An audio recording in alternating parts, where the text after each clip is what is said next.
Thank you very much, Jerry.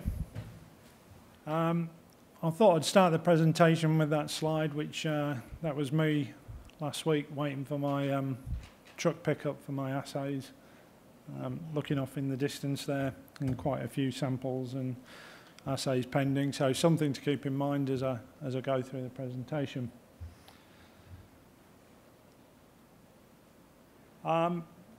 Sort of key points on that slide is the location. Apollo Hill's situated about 2 hours drive north of Kalgoorlie, and that slide really speaks for, I suppose, excellent infrastructure in terms of the infrastructure itself, the roads and the rail and gas pipelines, but also, you know, what I like to call a gold infrastructure and the multi-million ounce deposits that are located around us in the region that we're in.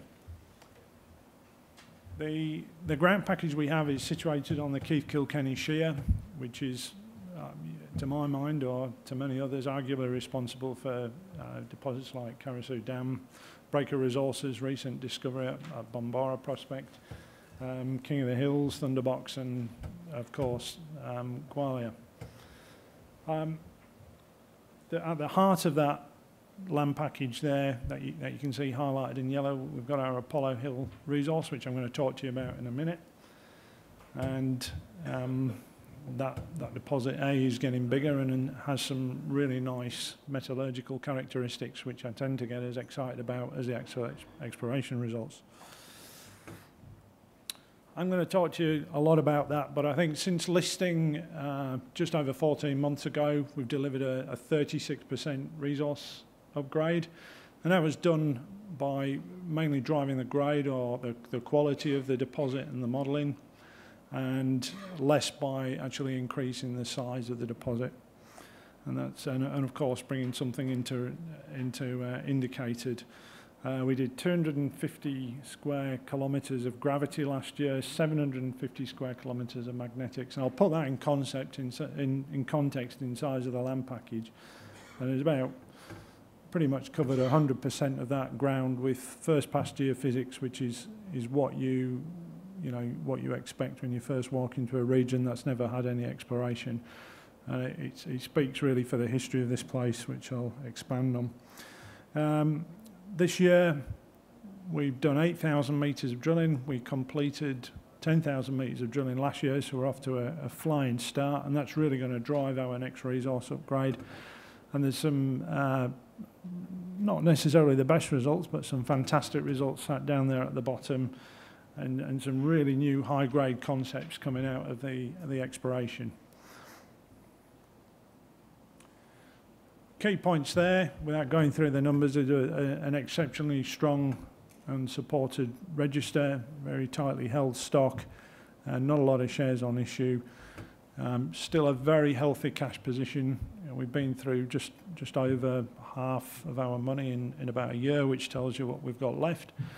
And still a very attractive EV per resource ounce when you look at the sort of market capitalisation. So plenty of opportunity for growth there. Share price today 24 cents, and the graph probably doesn't reflect that, but the number there does, and that's been tracking up very nicely in the past month. I'm an ex-Newmont geologist, so gold's my passion. I've run an ASX listed uranium and rare earth explorer before. Rob Tyson, our chairman, we took this asset out of Peel Mining in March last year and the IPO. Rob's exemplary exploration record with Peel Mining, Southern Nights, Wagga Tank, and some of the best zinc intersections I've ever seen. I hope they rub off on me. Andrew Venn, real operator, old farm boy from Leonora, ex-stockbroker, brings a bit of savvy to the board.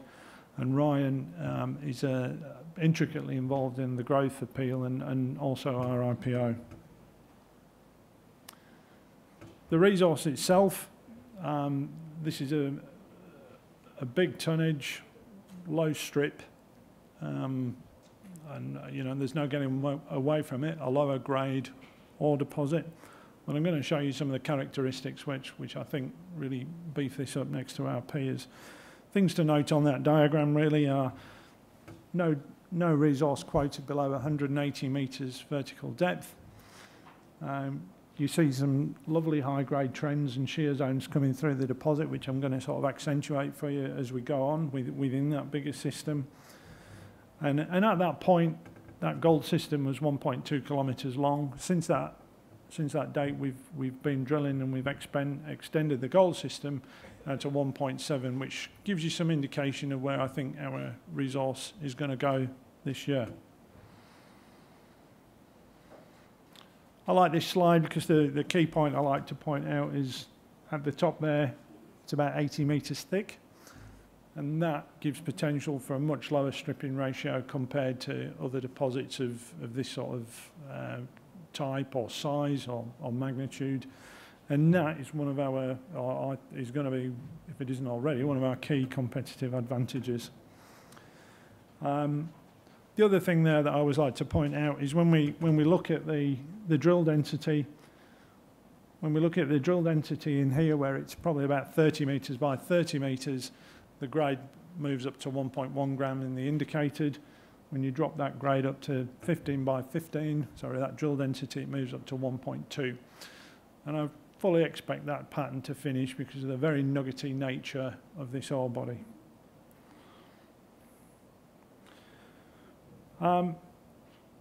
What you see here on the left is Apollo Hill and the Apollo Hill gold system, and I'll point out a couple of things. Recently, some fantastic results where we've been pulling out these higher grade sort of 2 gram loads within the bigger system, some very healthy 12, 20 sort of metre wide intersections, which are, and the effect of that is to really I suppose leverage the total grade up within the deposit, and the higher grade architecture within that wider, thicker, if you want, mineralised zone is really starting to fall out. So that in itself, I think, is going to have huge leverage on the ounce uptake for this deposit. The other one, if anyone's noticed out here, in the last month we've had 3 announcements out, and we've now got 3 intersections where we've seen an absolute step change in the grade profile of the deposits or the shear zones or the things that we're finding. Stepped out into the hanging wall of the deposit by about 150 metres, and we've had, I think it's 10 at 5.78, including 5 at 11, 13 at 5, including 4 at 9.8, and there's a 6 at 5.97 as well in there as well. So in cross-section, I suppose what I'm trying to say is we're pretty sure we've made a new discovery out there. Not allowed to put open pits on the diagrams at this point, but if I was to draw one in with my laser, you could see that new discovery would sit in any natural open pit on the main Apollo load. So certainly a positive change for us. And I'm going to show you where I think that's going next and why this is so important. This is the, if you want, the sort of focus of drilling as we've been.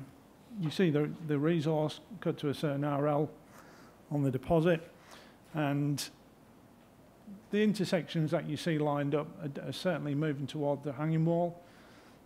7 at 2.8, 8 at 2.17, 22 at 1, 16 at 2, 17 at 2.54.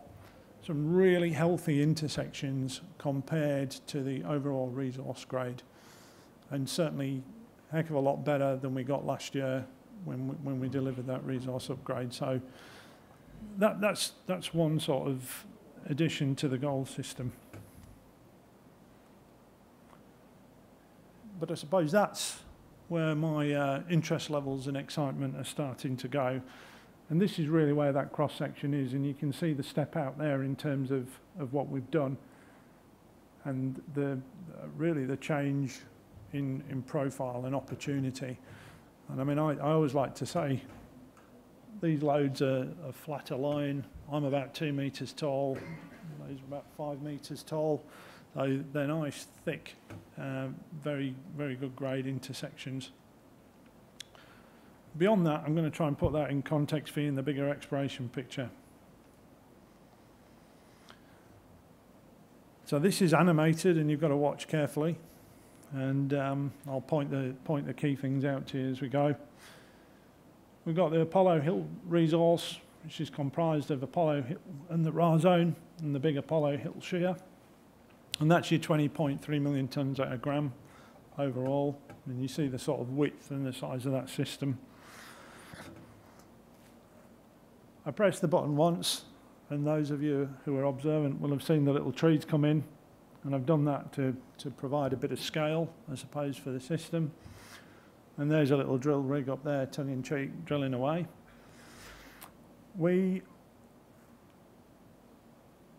seen these sort of improving intersections or higher grade architecture extending up to the surface, and you can see that some of our drilling recently has been about targeting and infilling those gaps. And I'd say the last sort of 3 months of intersections, we've not really had anything greater than 100 metres vertical depth. We're very much about growing this resource outwards rather than down.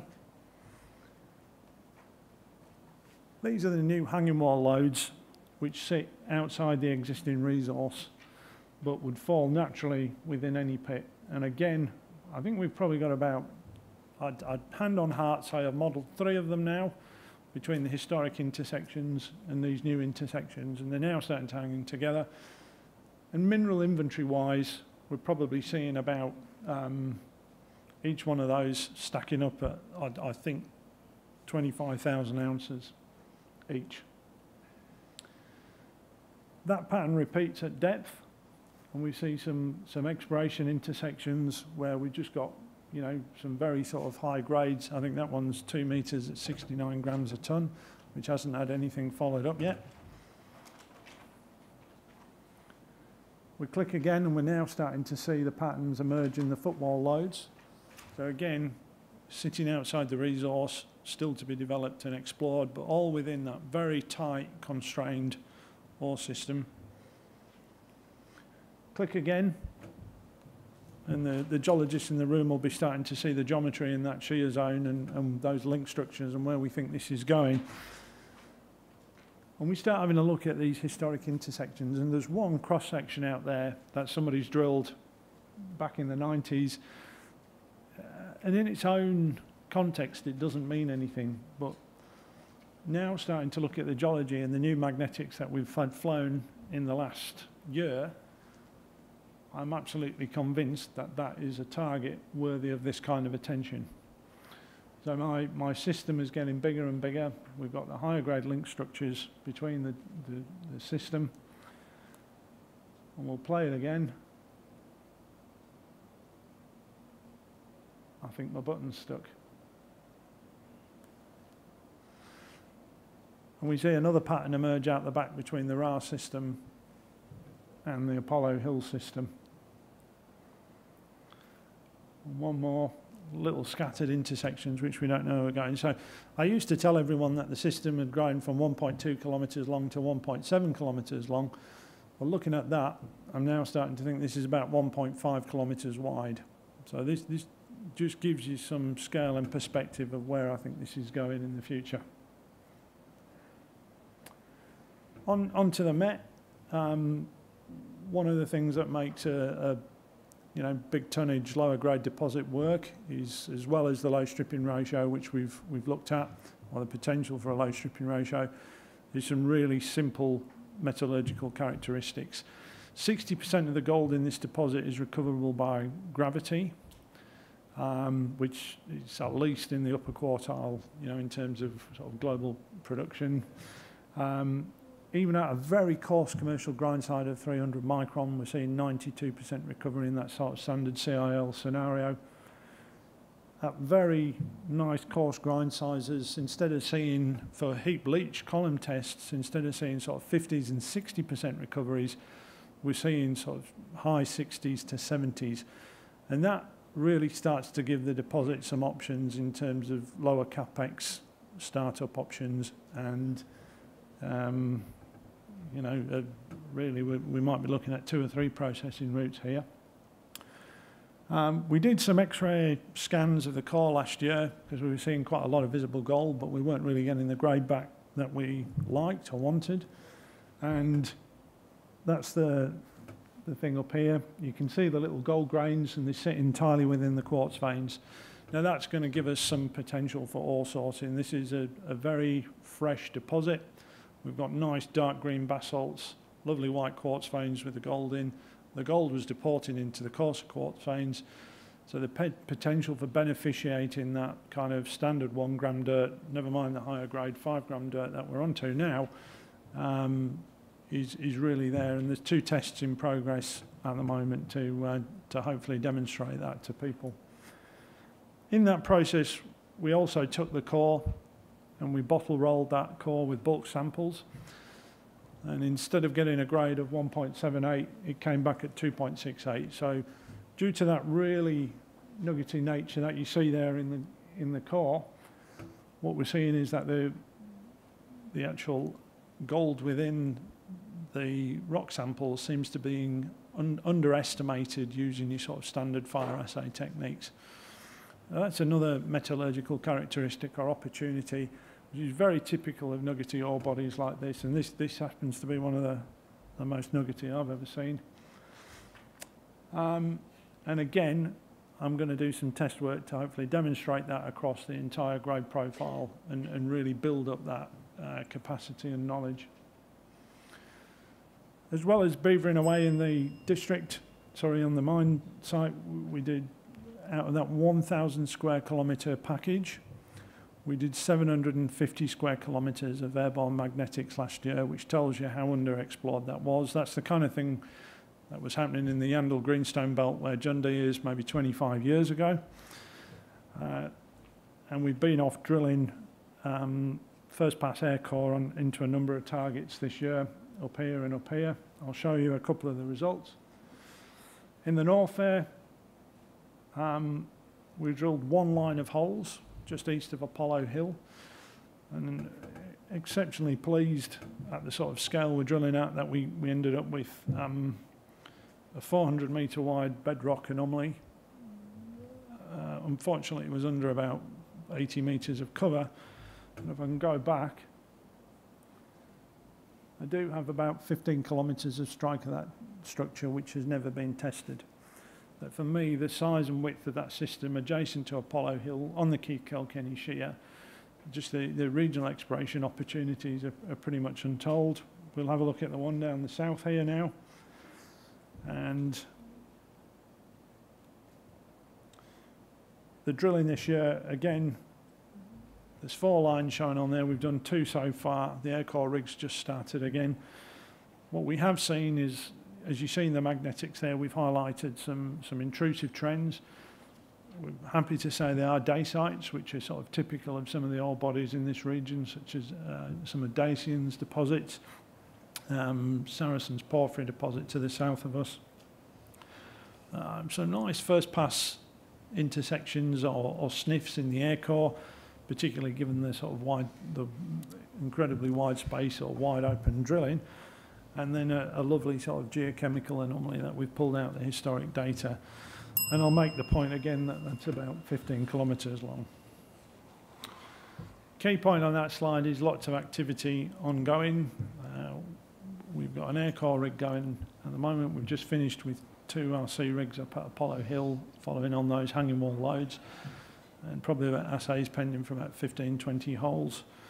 And watch this space. Thank you very much. Thank you.